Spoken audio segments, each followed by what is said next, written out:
Thank you all so much for tuning in. I'm so excited to dive into this office hours for us to all learn about how we can craft a successful pitch for partnerships and PR. A core goal of Dreamers and Doers is to amplify you and your journeys, and intimate educational sessions like today's, filled with insights thanks to your fellow members, are the perfect opportunity for us to up-level together. So before we officially begin, I want to share a bit of background information on our esteemed expert. Ashley is a business development strategist and top-selling author that has been pitching herself for opportunities for the last 10 years after a successful career as a singer/songwriter. She has traveled nationally to speak at university conferences, has landed features in Forbes, Nasdaq, Telemundo, and more, and has partnered with the teams at Google and Adidas to speak to their employees about personal branding. So with that, I will hand it over to you, Ashley. We are so excited to learn from your expertise today. We know how valuable your time is, and we're so grateful to you for investing in Dreamers and Doers in this way. Hi, thank you so much. That was such a wonderful introduction. I'm just going to start sharing my screen. Okay, can everyone see the presentation? Okay, perfect. Zoom always throws me off because it makes you guys so little on the side. I'm going to try to fix that. Oh God, I didn't fix it. Okay, I'll survive. How's everybody doing? Thank you so much for being here. You could literally be doing so many other things right now, and you're here. So that means a lot. And I hope that this presentation will be super helpful for you. As Hannah mentioned, today we are going to learn all about pitching. I'll tell you a little bit more about myself. So as she said, I wear many hats, but most of the time I am a speaker. So I do corporate speaking also for university conferences as well as organizations. I love speaking to students and entrepreneurs specifically. I'm also an author. My first book came out last February or this past February, and you might be able to see it. It's right behind me. It's called HIPAA in Training, and it's the first Spanglish business launching toolkit and workbook. It's a step-by-step guide to launching and growing your business. And I'm also a Forbes featured business strategist. I work with small business founders and startup founders to help them build a sustainable roadmap for their business. And business development can mean so many things. Sometimes it means completely doing a rebrand and refreshing all of the things about your business to hit your goals. Sometimes it means it just tackling on a specific part of your business, maybe recreating a sales plan or customer experience or marketing communications, whatever it is. So it really encompasses a lot. But something that I've been doing for the longest time is pitching myself.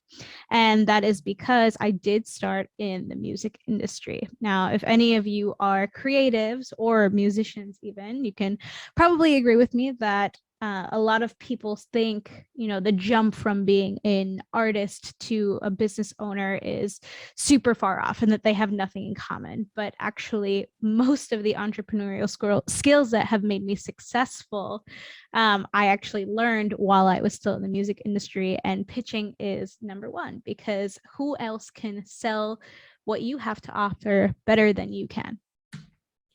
So what we're going to cover today in this webinar are some pitching basics, of course, important things to include in your pitch, establishing what we call your unique selling proposition, ways to maximize that, and also crafting your elevator pitch. And we'll be talking about some specific examples on how to do that within media and also partnerships. So first things first, what is a pitch? I like to think about a pitch as an introduction to your uniqueness and, of course, an opportunity to sell it. There have been so many times where I've been in the position to pitch myself and also my clients, but also in the position to be pitched because I'm a writer for outlets. I used to curate shows all the time. So I've been on both sides of the table. And you would be surprised how many people, especially when I was working with musicians, would submit opportunities like, "Hi, my name is Ashley. Please consider me." And they would not put anything about themselves. No website, no links to music, nothing. And so I want to go through some examples later on so that you can see what exactly should go into a pitch. But now you're probably thinking, okay, we got the idea of what a pitch is. When can we use pitching? So there are a lot of opportunities as an entrepreneur to be able to take advantage of this skill that you're going to learn how to use today. And that is, of course, for media placement, getting featured in news outlets, TV, radio, podcasts, all of those opportunities, getting on lists. For speaking engagements, I think there's probably some of you here that are interested in becoming speakers. You'll definitely need to know how to pitch yourself for then.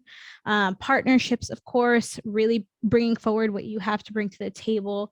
And then even in just regular sales calls with your potential clients. I think it's super, super important for everyone to know how to talk about themselves and also what they do for their business when they're pitching clients as well. So the basics.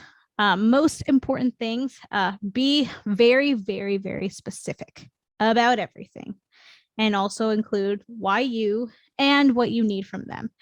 Really, when you're pitching, you have to make it as easy as possible for the person on the receiving end to be able to find information about you and also know what you want from them. I would say if there's anything that you take away from this presentation, have it be these things. For example, and I'm going to give you an example of something that I use for speaking that's been successful, but for sure, obviously, we all know by now we should be addressing people by name, not to who it may concern, right? We've gotten this far. We need to find people's name if we're able to. And of course, about the what, if you are submitting for a specific opportunity or a specific podcast kind of episode that you want to be featured in, you want to be very, very specific about what you want from them, whether it's a collaboration, a blog post, or you want to create some kind of event for them. Be very, very specific, especially when it comes to partnerships. I get a lot of emails with business owners saying, hey, like, we should collaborate. I'm like, okay, how? How? Like, I love that you want to work with me, but I also get, and many other people are very busy, we get 8 million emails a day. Like, how do you want to collaborate with me? If you pitch something more specific, the more likely you'll hear back from them. Now, I would love to see in the chat real quick, how many of you feel like you don't stand out in your industry? Is that a fear? I feel like that's a fear that a lot of us have had. I see a lot of shaking heads. If you feel like that, don't worry. You're not the only one. I think we've all felt that way at some point in our lives. And I want to kind of talk about how we can get past this feeling. So I think a lot of you are entrepreneurs, so you probably know the definition of a unique selling proposition, USP. It's essentially what makes you you. Right? So it's the foundation of any kind of pitch is what you have to bring to the table. So I think a unique selling proposition is made up of a few different things. It's what makes you different. It's your strengths, and also you can incorporate your values. So I want to tell you a story about one of my clients. I want to introduce you all to Melissa Gallardo. She is the founder of Bonita Fierce Candles. And I will tell you a little bit about her and why I use her as an example for your unique selling proposition. So I started working with her in the first year of her business. So a lot of her messaging needed revamping. We went through a whole rebrand, and we really needed to find not just like what made her brand different, but also what made her stand out as a founder so that we could pitch her to all of these different opportunities. And we realized at the same time that Melissa started making candles during COVID, and she realized that there was a huge gap in the candle industry and not many Latino scents were represented. So she started making Latino inspired candles like Abuela's Bakery, Lavender Fabuloso, Cafecito con Leche, all these fun things. At that same time, she was also a grad student at the New School, and she was studying media communications. And so I realized that her strong skills were very similar to mine. The fact that she wasn't afraid of cold pitching, she wasn't afraid of doing the research to find contacts. So we realized that between what makes her product different are her strengths, we would focus on getting press as one of the beginning ways of to get her brand out there. And literally, like 2 months into starting pitching, she landed features in BuzzFeed, Good Morning America, Cosmo, and Univision, like so many more national features that ultimately led her brand to really explode. And as of September, she was the first Latina-owned candle brand to be in Nordstrom's. So I'm super, super, super proud of her. And that just kind of goes to show you, right? Like, as once you can find what sets your product or service apart, or even if it's a part of your process, and you're able to take the skills that you have and combine them, that is a strategy for success. And if you're having trouble figuring out what your unique selling proposition is, I like to recommend a couple of things. One, ask your network. How have you created impact for them? So if you're some kind of coach or consultant, right, maybe ask your clients for testimonials. And or if you are a product-based business, ask people for reviews, and you'll start to see different words be repeated when you have those testimonials. So when I first did this exercise, for me, people were like, oh, Ashley's so creative, Ashley's so empathetic, Ashley's such a leader, this and that, right? And so I started taking all of these words, and I realized that, oh my God, like that is it. That is me. People hire me because I come up with out of the box solutions. I was labeled as a creative at a very young age, so that's no surprise to me. People like me because it's like they're talking to their best friend, about their business. That's why people have labeled me their business hada madrina or their business fairy godmother, and so it's just taking inventory of these things that people are saying about you, and kind of pulling from there, and also try something new. I will tell you, as confident as I am in my business skills, when I was writing my book, I was lost. I was completely lost. I'd never written a book before. Writing was never really the issue for me, but structuring it was a nightmare. It was a complete nightmare. Thank God for my editors, because they did the work with me for editing. But what I'm getting at is, writing a book really pulled me out of my comfort zone. And I realized that the first thing that I went to when I started getting out of my comfort zone was to the skills that I know I'm extremely good at. And so I love cold pitching. I love reaching out to strangers and just talking to them about what I'm doing. And that's never scared me before. And that was exactly the first thing I did when I got this book deal. And the minute I got the book deal, I started researching other Latina authors, like emailing them, hey, I'm writing this book. What do I do? How do I do this?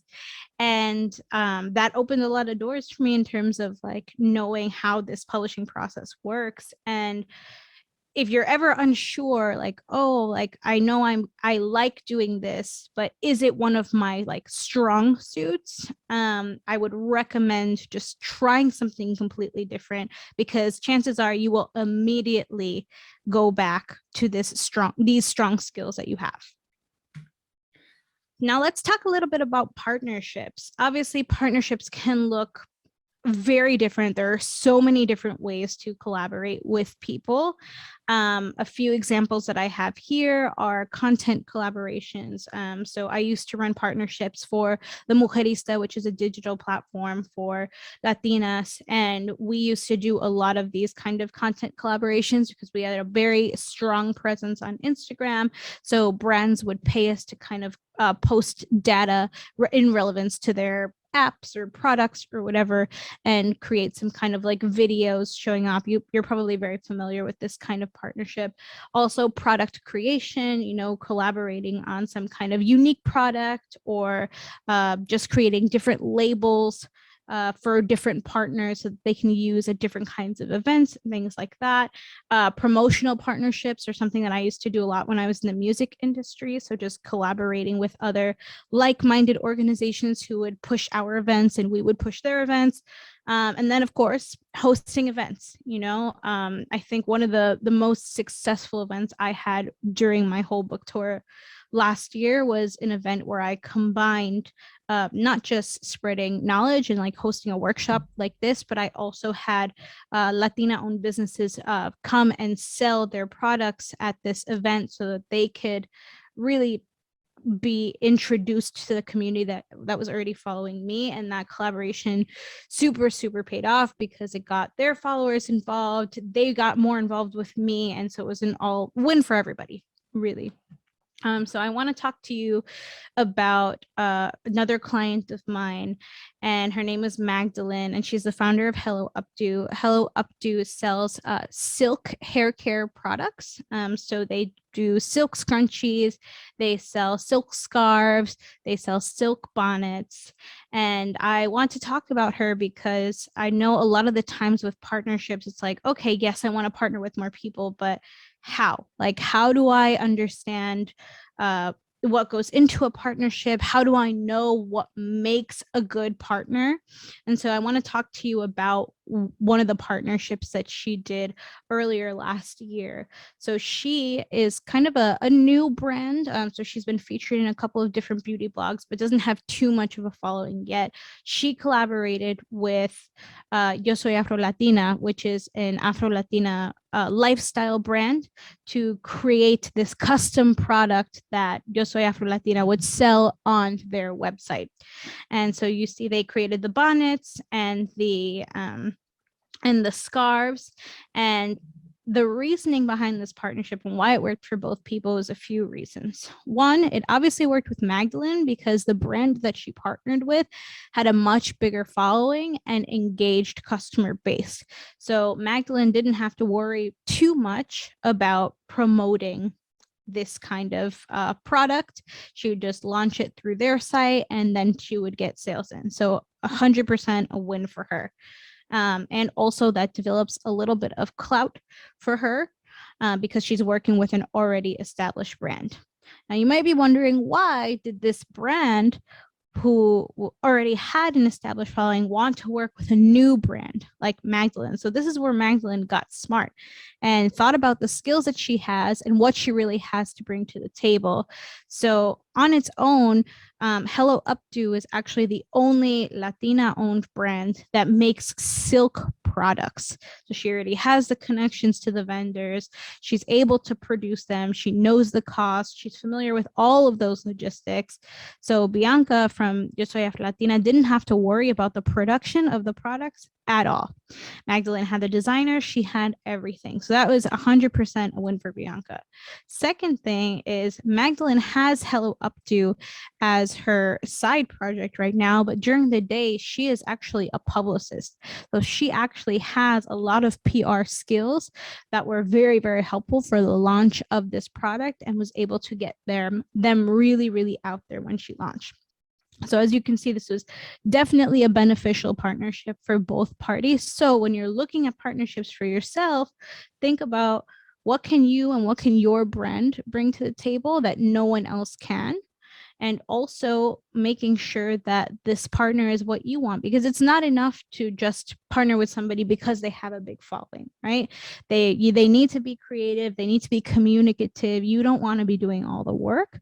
So make sure that you have like a checklist. I would advise everybody to create like a mind map for partnerships and kind of segment like what you want in a partner, like what kind of skills you'd want them to have, where you think you lack. So if you don't have a big following, maybe they would have to have that, but similar values, et cetera, et cetera, et cetera.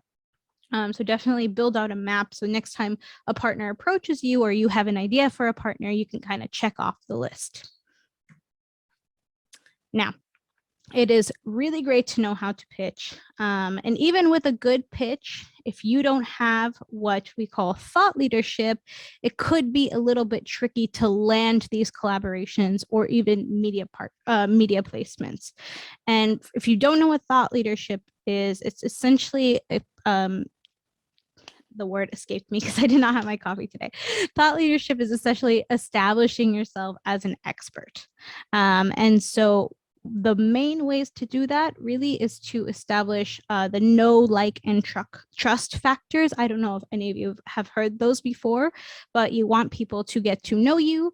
You want people to like you. And most importantly, I think, is get people to trust you.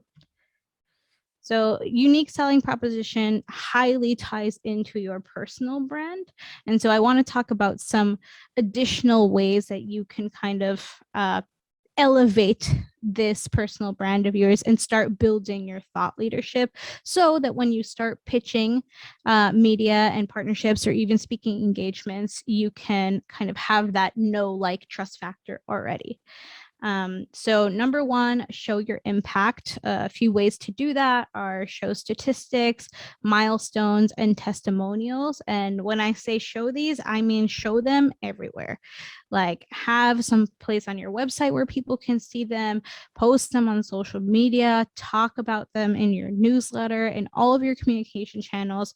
This is really an opportunity for us to get out of this mindset. I don't know if any of you have gone through this, but in Latino culture, a lot of the women get told, calladita te ves más bonita. That means you really should just like not talk. Not talking, you look prettier. That's essentially what it translates to. And so a lot of us feel like we shouldn't be talking about our accomplishments.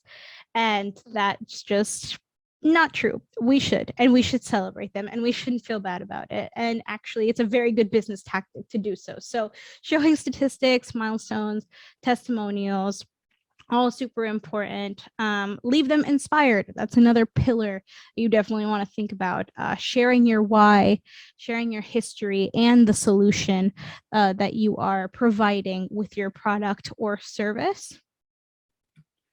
Sharing your journey, celebrating things with your community, your challenges, your support. I think when I first started in entrepreneurship, I was really on the fence about letting people know that I needed help with things, but that mindset is definitely, it needs to go. Obviously, we're not super women, right? We're not expected to be great at everything. And I think people, it really helps to humanize your brand, and share your challenges and your struggles with your community as much as you want to, as much as you're comfortable with. And also be authentically you. Tell your story. Your values, I think, are such a huge part of everything that we do with our business. And also you have a better chance of genuinely connecting with the people that you're serving if you really are authentic. And I know that that's such a buzzword right now, but it really is so true. Like, it is so true. I hired a brand designer to actually help me make these presentations when I started doing webinars after the book came out. And he got fired instantly, but he told me that I should not include so many bright colors in my presentations, especially for the ones that I was going to use in my corporate presentations, because bright colors were not corporate enough. And I said, but those are a part of my brand.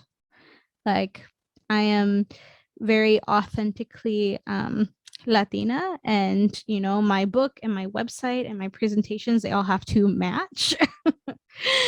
And I didn't really get where he was going. I mean, I did, right? I understood what he was saying, but that's just not me. And the more I do these presentations and the more that I speak and people see, my branding, they really love it, and they really resonate with it because representation is important. And so what I'm saying is, don't let anyone tell you that you can't do certain things because they're not professional enough. We just don't like that vibe. I think that's pretty old school in most situations right now. So don't let people put you in a box, is what I'm saying. Okay, here is the fun part. I have a formula on how I craft pitches, and I want to show you what it looks like. So it is what only you offer, plus to who, plus how you do it differently. And that equals your pitch. So I don't know if you guys want to screenshot this or something, and then you can try it on your own. During the Q&A portion, feel free to share your pitches if you want to, and we can maybe even, we'll probably have time to like workshop a few of them. But yeah, I'll give you guys a couple of minutes to like write this down or screenshot it or whatever. And then I think the next slide is the example that I use for speaking engagements. Yeah, it is. So my normal like one-liner pitch to people is this first sentence. It's, I'm an experienced multicultural and bilingual top-selling author, business strategist, and speaker. Period. Like that is what I do. It basically explains who I do it for because of the multicultural line in there. But this is the email that I have sent out, or a similar email that I have sent out for consideration for speaking engagements. So if you want to take a read through there, and I can break it down for you right now according to the slide that I showed you previously. So this is who I am, right? And when you're talking about who you are, you kind of want to throw some like impressive like buzz points in there, just to get them hooked immediately. So I've got like multicultural, bilingual, top-selling author. Okay, that sounds like kind of impressive enough, I think. And so that's why I have those in there right away. And then, of course, once they're intrigued enough, I talk to them about why I'm reaching out. What is my email for? Because I want to be considered to present a workshop at their upcoming summit. When? In March, just in case they have multiple summits, I am specifying. And then I talk a little bit more about me and why they should give a shit about me, essentially, because I've been highlighted in Forbes, Nasdaq, et cetera, et cetera. And then I talk to them about what exactly I am pitching them. So what the workshop is and why I think it's a good fit for them. Especially when you're pitching speaking engagements or workshops and things like these. This is what I'm saying when we have to be very specific. People want to know how long your presentation is, what the format is, if it's going to be 30 minutes or 40 minutes and then 20 minutes of questions. Like, are you going to have a Q&A? Because some people don't. How many people is it for? Can you do a smaller workshop version, or can you just do a larger keynote that's like more engaging for a larger audience? So all of these different points are very important to come up with. And then I always put a video and more information about the other workshops and stuff. So I link my one sheet to this email as well. And that's really it. That's the example that I have. Feel free to take a picture of this too if you want to. Totally can. Okay, I see a question and I want to address it now. So I'm going to address the media kit thing because I did say that. So depending on where you're at in your speaking journey, you can either have a media kit or a one sheet. I have both. So depending on this, I have different one sheets for universities, corporate speaking engagements, and other kinds of organizations. And the reason I do this is because my one sheets include my pricing. And so I have different price points for, let's say, Google versus like Montclair University. And I also have like different workshops for the corporate audience versus like students or like entrepreneurial summits. And then aside from my one sheets, which I don't have on my website currently, I have a media kit that is actually on my website that is public that everyone can see. And that's more of like a resume, I guess. I'm happy to send it to whoever wants to see it, or you can just hop on my website. It's on the speaking page, and that just kind of has more of like my press features and my my reach and my following and examples of workshops that I have. And then the one sheet goes more into detail about the descriptions of the worksheets and pricing. And I will just leave you with this. thing. When in doubt, just lead with the value that only you can bring. Honestly, everything else comes after that. You just have to make sure that you know what that is and know how to leverage it. And now I can definitely take some questions. And before we go into questions, I do want to mention that I do have a pitching course that's going to be coming up pretty soon on pre-sales. So after the Q&A, you can like drop your email or email me, whatever is easier for you. And we can make sure you get the information about that course when it's ready. Okay, well, I'm ready to take questions. Amazing. So excited to dive into some questions. Monica asked, for corporate engagements, what strategies do you implement to book gigs? Is the strategy the same for colleges/universities? Are there specific departments you reach out to first? Okay, so let's tackle the corporate engagements first. It really depends on what kind of speaker you are. So ERGs, employee resource groups, are really good in and like what your niche is. I've had really good experiences with employee resource groups. The only thing to think about for them is that their budgets are usually pretty limited, and like you can get paid really well through ERGs, but you're not going to get like consistent engagements from them because sometimes they'll spend their whole yearly budget on like Hispanic Heritage Month and they won't have anything for like any other months of the year. So it's just something to think about for them. The other thing that I haven't tried yet is I've heard that learning and development departments also are really good avenues for corporate engagements. I've just been like looking people up on LinkedIn. And also because of my book, like a lot of, I think last year I had like a good like 60-40 split where like 60 or 70% of the people reached out to me and I did cold outreach for the other kinds of gigs that I have. People find me because of the all the press that I have been in. So like know that people are watching that. LinkedIn connections are also super, super helpful. And then for college and universities, that's something I'll be honest with you, I'm not 100% an expert in working with universities. I'm still trying to figure that out myself. But I can tell you what I do know, which is that most universities and colleges have like a campus advisor or like campus program manager. And so try tapping into those and kind of starting there.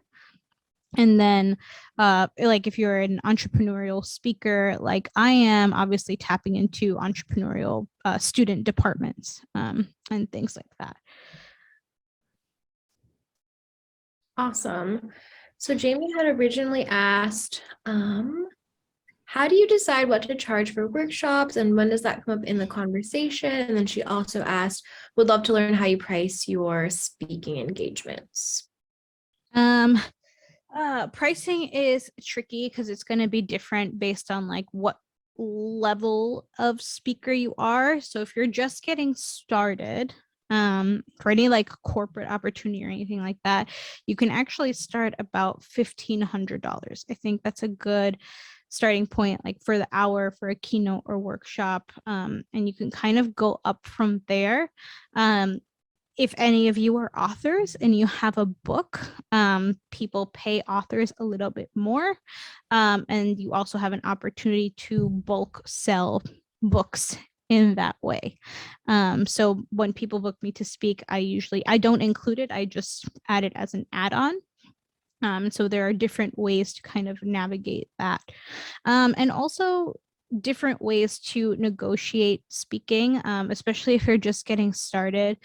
Photos of you speaking and videos of you speaking are super, super valuable and they're expensive. Like having a photo shoot and video shoot are expensive. So if they can pay a little bit less than your fee, but they're providing a professional videographer and photographer, maybe think about if that's a good fit for you, and obviously any other opportunities that might come up. I've been having everyone that I work with refer me to at least 3 other people that I might be able to work with in the future.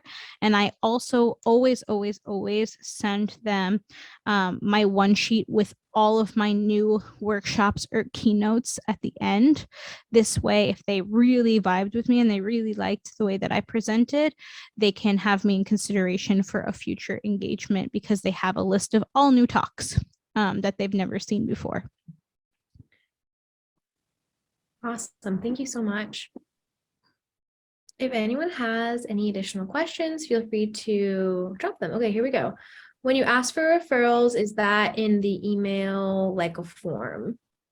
I usually just have them, I've been having them connect me, just like once the speaking engagement is done, they'll put me in an email. Like my gig with Adidas just now, actually, they were part of an employee resource group with like 30 other Latino employee resource groups in the area. And so they literally just put me in their email group to like 30 other people, or just like hire this person. And I was like, oh, okay. And so it really depends on like how comfortable you are with that. Like if you'd want to create like a form and that works better for you, like go for it.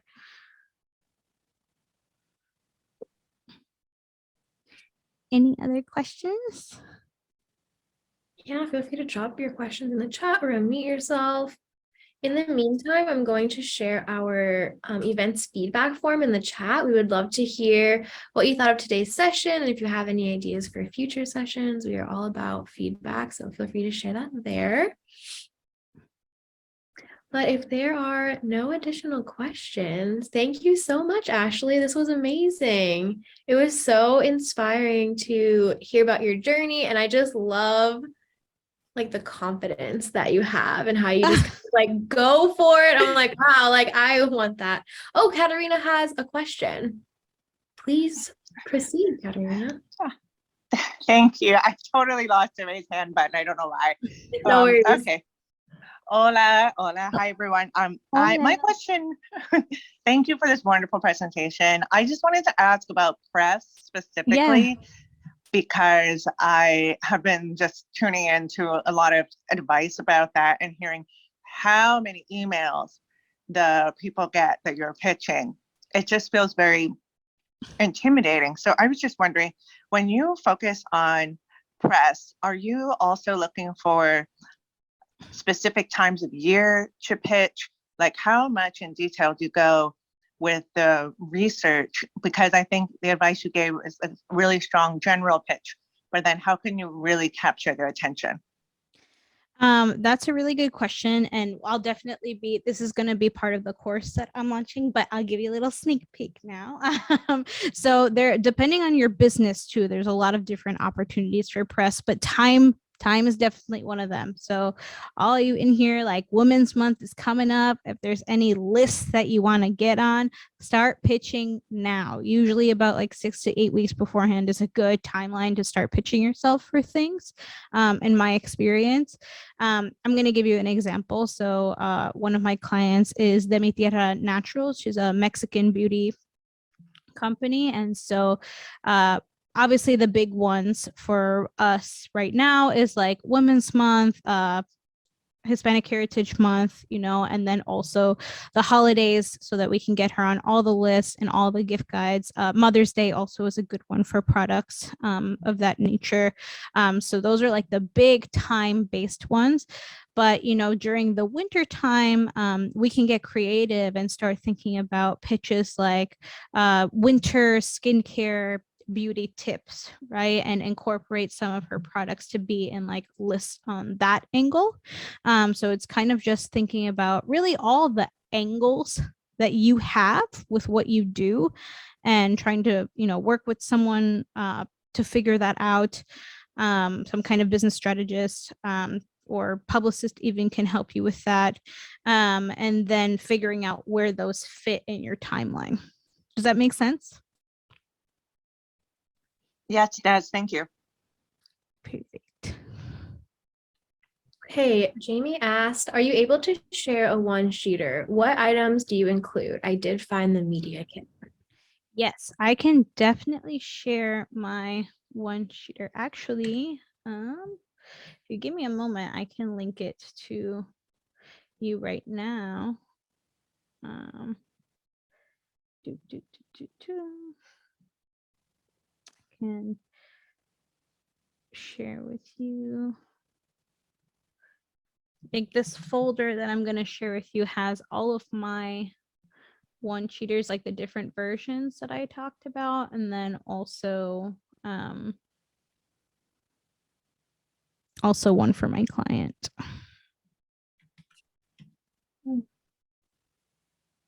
Awesome. Thank you so much for sharing that.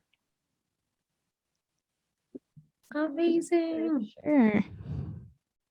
Okay. Are there any last questions? I want to make sure that if anyone has any lingering questions or comments they want to share, how can we reach out? Yes, Ashley, would you like to share where everyone can learn more about you? Yes. That's my email, but you can also learn more about me on my website. And there is a contact form on that website too. And that gets checked pretty often. Perfect. Thank you so much.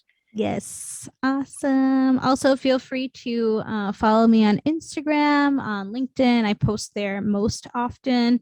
I also have a newsletter that goes out a couple of times a month. I always share business development strategies and tips on the newsletter, and you can find that on my website as well. Amazing. Thank you so much for all the information where we can find you and follow you and continue learning from you. Yes. And sorry, real quick. You're good. If you guys are interested in the course that I have coming up, that it's going to be a more detailed version of all things pitching, with a lot more examples and case studies and all that stuff, drop your email in this chat, or feel free to reach out to me. I should have pre-sales for that course in the next couple of weeks. Amazing. Perfect. Thank you so much. And Jamie did drop her email. Perfect. And so did Lisa. I will get these emails over to you, Ashley, if that's awesome. Thank you. Thanks, everyone. All right, everyone. Thank you for joining. Thank you, Ashley, for being here today and for your time. We appreciate you so much. And it was so great learning alongside everyone today. And I'm looking forward to seeing everyone at the next one.